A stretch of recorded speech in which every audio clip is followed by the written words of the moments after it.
You put a roof over their heads, you feed them 3 squares a day, and this is the thanks. Richie wasn't the only boy who ran away from you last night. What your son heard, Hawkins.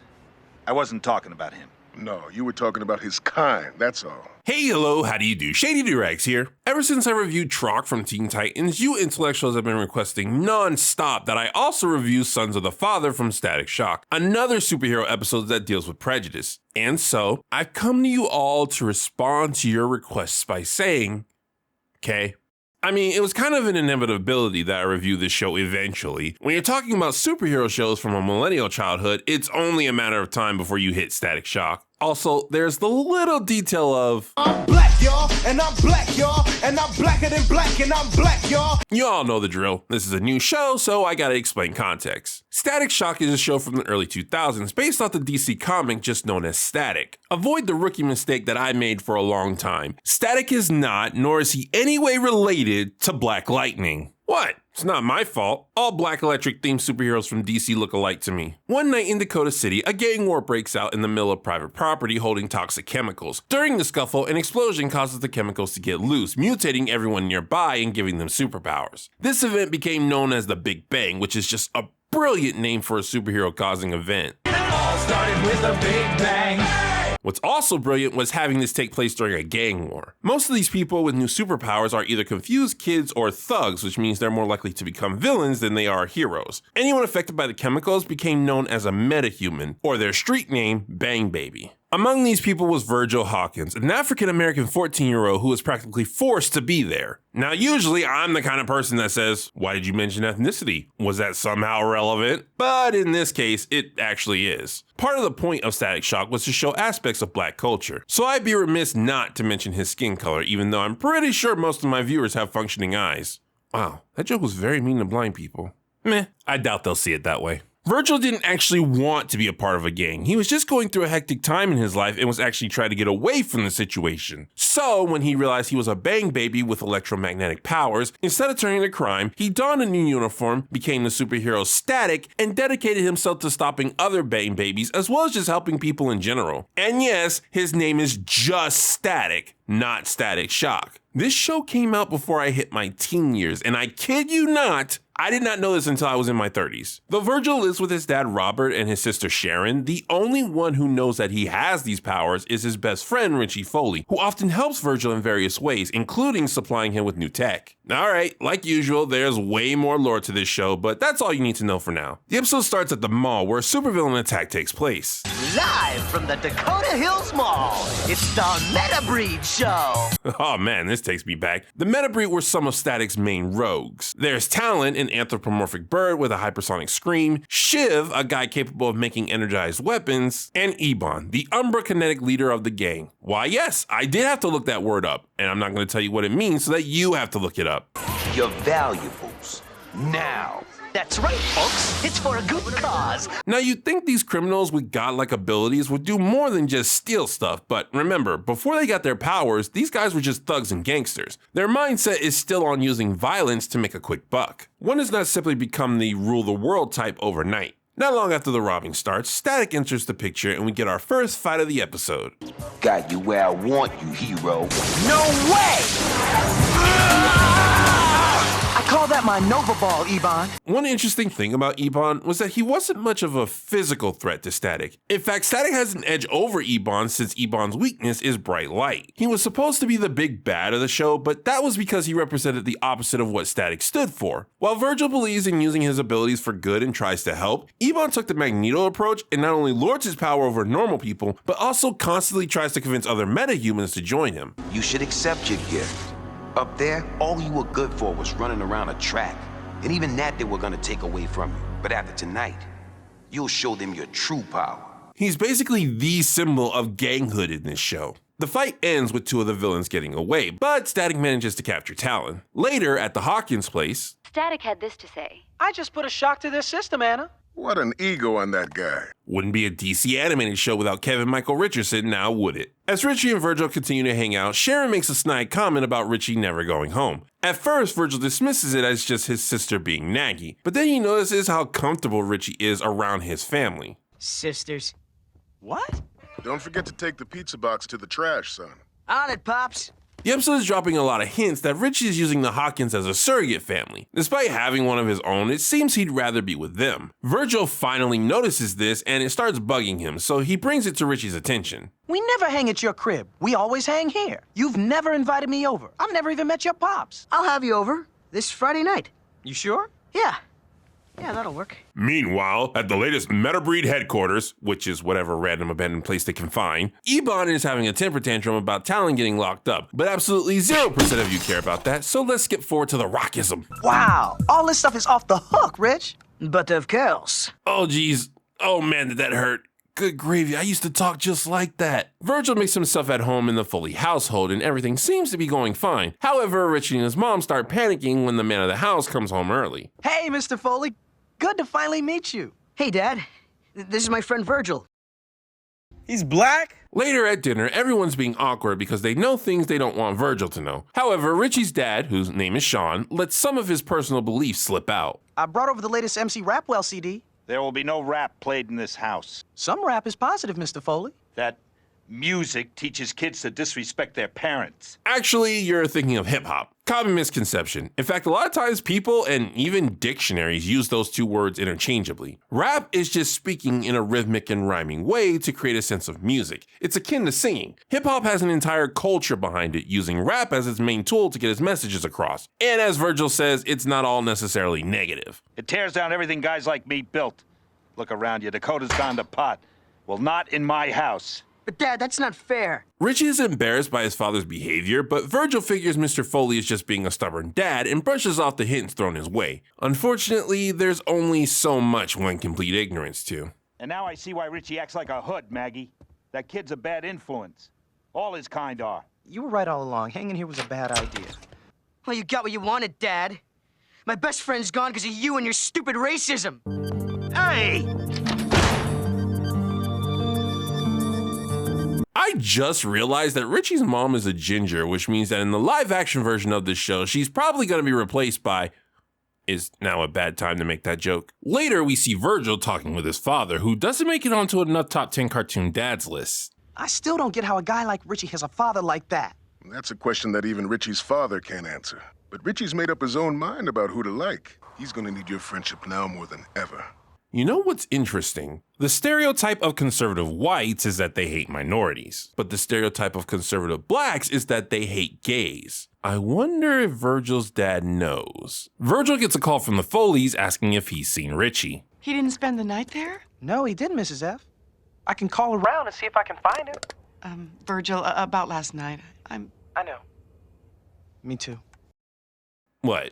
You think I'm gonna undercut this moment with a joke? I do have some restraint, thank you very much. Despite what Virgil said, Mr. Foley wasn't convinced and goes to confront Robert about Richie's whereabouts. If Virgil says he doesn't know where Richie is, he doesn't know. And you trust him knowing how thick they are? Maybe you don't trust your son enough. And this is the meat and potatoes of the episode. See, Virgil didn't know how to deal with a ruckus, probably because it's his first time encountering one, but Robert is another story entirely.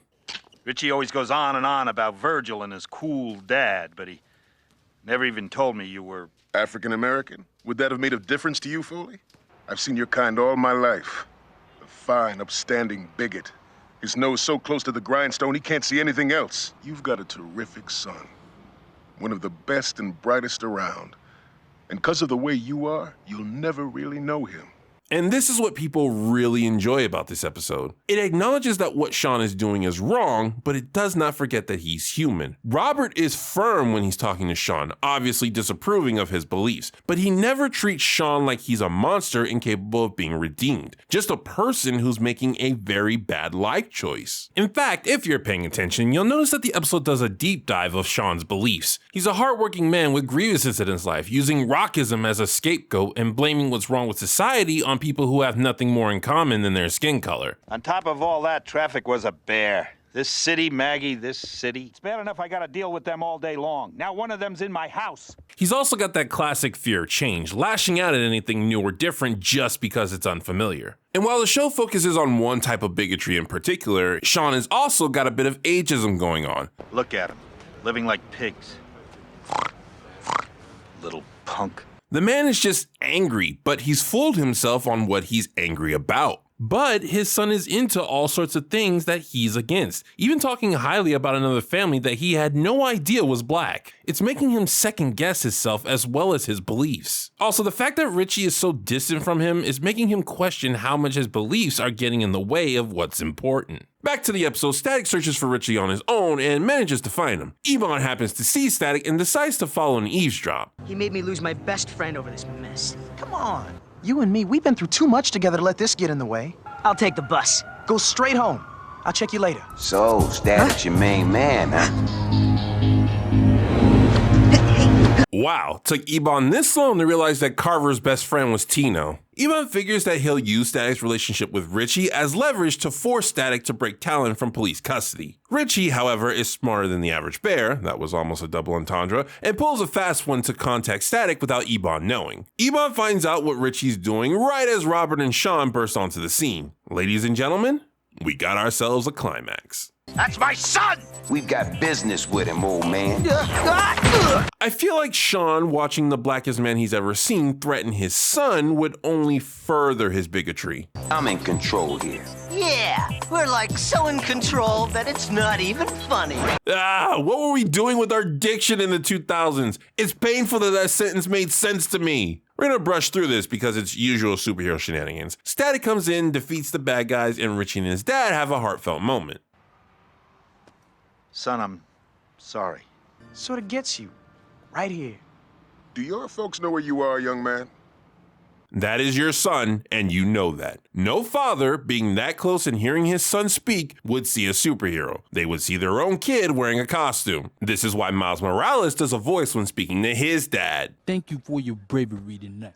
I love you. Wait, what?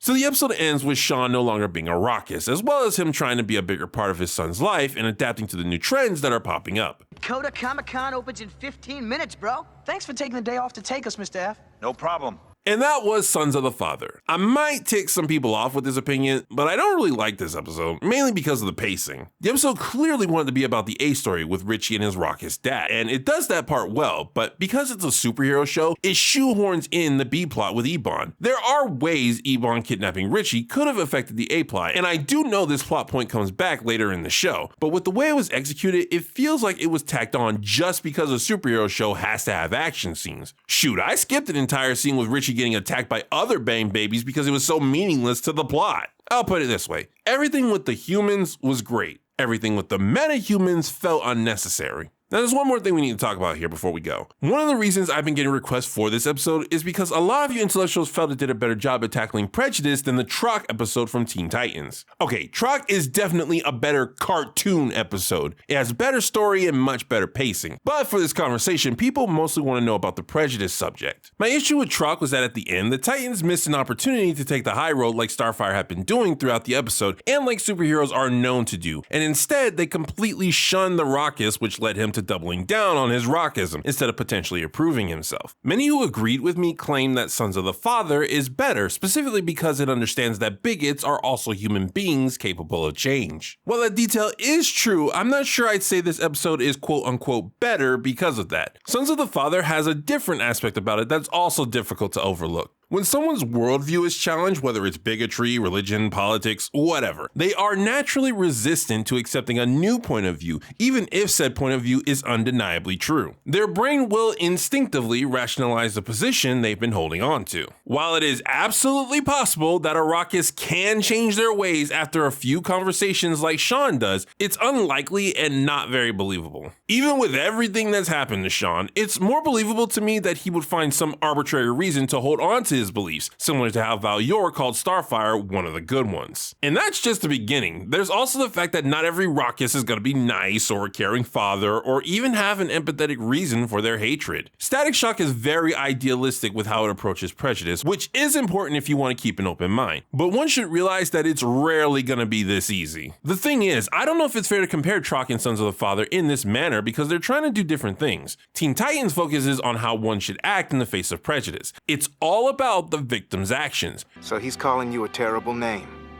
And you know that if you punch him out, it'll just confirm all the bad stuff he thinks about you. Yes. Meanwhile, Static Shock is more focused on the offenders themselves and how their toxic behavior affects those around them. But sometimes when they don't see eye to eye with their parents, they feel like they'd rather be anywhere but home. You mean like Richie and me, huh? Richie ran away from you a long time ago, Foley. And who can blame him?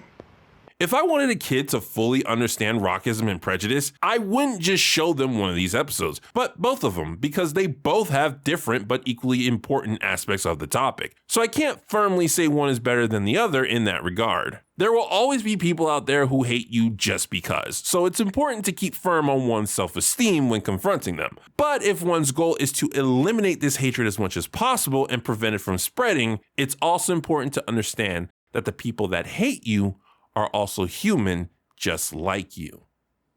This has been Shady Doorags. Wait! Nani? Shady, aren't you gonna wish everyone a happy Juneteenth? June what now? Today, it's June 19th. Yes, I'm aware. Did you release a video about prejudice to black people on June 19th without knowing what that date means? No. This has been Shady Doorags. So long. Farewell. Auf Wiedersehen. Goodbye.